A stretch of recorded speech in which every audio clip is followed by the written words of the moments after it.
ਕਿ ਤਾਜ ਮਹਿਲ ਇੱਕ ਘਰ ਹੈ ਕਿ ਇਹਦੇ ਤੇ ਵੀ ਲੱਗੇਗਾ ਨਿੱਜੀ ਪ੍ਰਾਪਰਟੀ ਟੈਕਸ। ਜੀ ਹਾਂ, ਇਦਾਂ ਦਾ ਹੀ ਕੁਝ ਭਾਰਤ ਦੇ ਆਰਕੀਓਲੋਜਿਕ ਸਰਵੇ ਦੇ ਅਧਿਕਾਰੀਆਂ ਦਾ ਸਵਾਲ ਹੈ ਤੇ ਉਹ ਇਸ ਸਵਾਲ ਦਾ ਜਵਾਬ ਲੱਭ ਰਹੇ ਨੇ। ਦਰਅਸਲ ਨਗਰ ਨਿਗਮ ਇਸ ਮੁਹੱਬਤ ਦੀ ਨਿਸ਼ਾਨੀ ਤਾਜ ਮਹਿਲ ਦੇ ਉੱਤੇ 1 ਕਰੋੜ 47 ਲੱਖ ਦਾ ਟੈਕਸ ਲਾ ਰਿਹਾ ਹੈ ਤੇ ਇਹਦੇ ਵਿੱਚ ਹਾਊਸ ਟੈਕਸ, ਪਾਣੀ ਦਾ ਟੈਕਸ ਤੇ ਸੀਵਰੇਜ ਦਾ ਟੈਕਸ ਸ਼ਾਮਲ ਹੈ।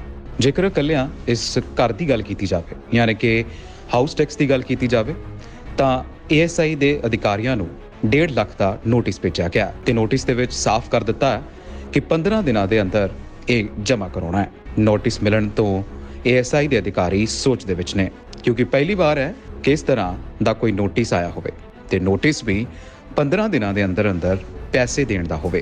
एक तो ताज पूर्वी गेट से संबंधित है, जो जिसमें गृह कर या गृह कर की बात कही गई है। दूसरा नोटिस है जल कल विभाग से, संभवतः वो भी नगर निगम का ही हिस्सा है। उसमें करीब 10-12 पॉइंट हैं और अलग अलग ताज वार्ड नंबर 1 से लेकर के कुछ 11-12 तक है। तो वो 1 करोड़ कुछ की देयता निर्धारित की गई है, सीवेज कर, जल कर या दूसरे उसके नाम से।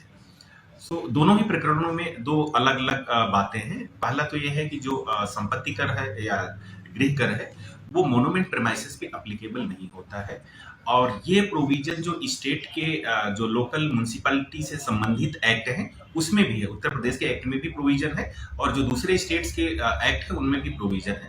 तो संभवतः शायद भूल चूक या कुछ गलती की वजह से ये जो 1 लाख समथिंग का है वो नोटिस हो सकता है।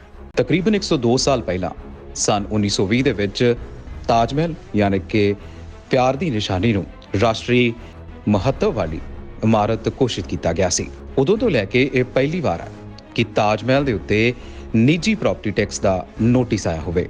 ASI ਅਧਿਕਾਰੀ ਹੁਣ ਸੋਚ ਦੇ ਵਿੱਚ ਨੇ, ਕਿਉਂਕਿ ਬ੍ਰਿਟਿਸ਼ ਨੇ ਵੀ ਇਸ ਤਰ੍ਹਾਂ ਦਾ ਕੋਈ ਕੰਮ ਨਹੀਂ ਸੀ ਕੀਤਾ।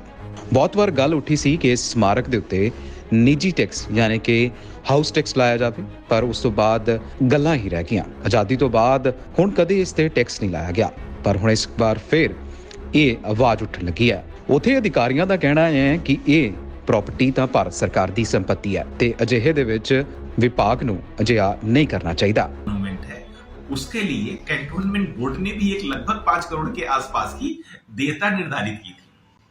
तो उनमें भी हमने उनको जवाब दिया है कि ये एक्ट में ये सारी चीजें एग्जम्प्टेड है, और गवर्नमेंट ने जब GST रिजाइम में ये क्लियरली नोटिफाइड किया है कि सर्विस टैक्स भी किसी भी तरह से इस पे एप्लीकेबल नहीं होगा। 15 नवंबर 2017 का स्पेसिफिक नोटिफिकेशन है मोनूमेंट्स को लेकर के। उसके पहले जो सर्विस टैक्स था, सर्विस टैक्स रिजाइम में भी ये प्रोविजन था, जो मोनूमेंट होते थे उन पे किसी भी तरह की सर्विसेज या बाकी चीजों पे लेकर के कोई भी टैक्स या सर्विस टैक्स की देयता नहीं होती थी। तो मुझे लगता है कि भ्रमबस या पूरी जानकारी ना होने की वजह से इस तरह की चीजें आ रही हैं। हम उनको राइटिंग में रिप्लाई कर रहे हैं।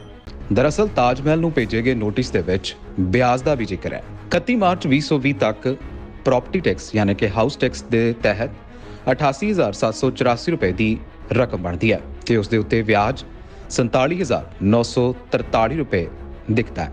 ਇਸ ਤੋਂ ਇਲਾਵਾ ਮੌਜੂਦਾ 2022 ਤੇ 23 ਦਾ ਹਾਊਸ ਟੈਕਸ ਯਾਨੀ ਕਿ 11,000 ਰੁਪਏ ਵੀ ਸ਼ਾਮਲ ਕਰ ਦਿੱਤਾ ਗਿਆ। ਹੁਣ ਇਹ ਸਾਰਾ ਖਰਚ ਦੱਸਦਾ ਹੈ ਕਿ 47,826 ਰੁਪਏ ਜਮ੍ਹਾਂ ਹੋ ਗਏ ਨੇ। ਪੰਜਾਬ ਕੇਸਰੀ ਦੇ ਲਈ ਆਗਰਾ ਤੋਂ ਮਨਵਿੰਦਰ ਦੀ ਰਿਪੋਰਟ।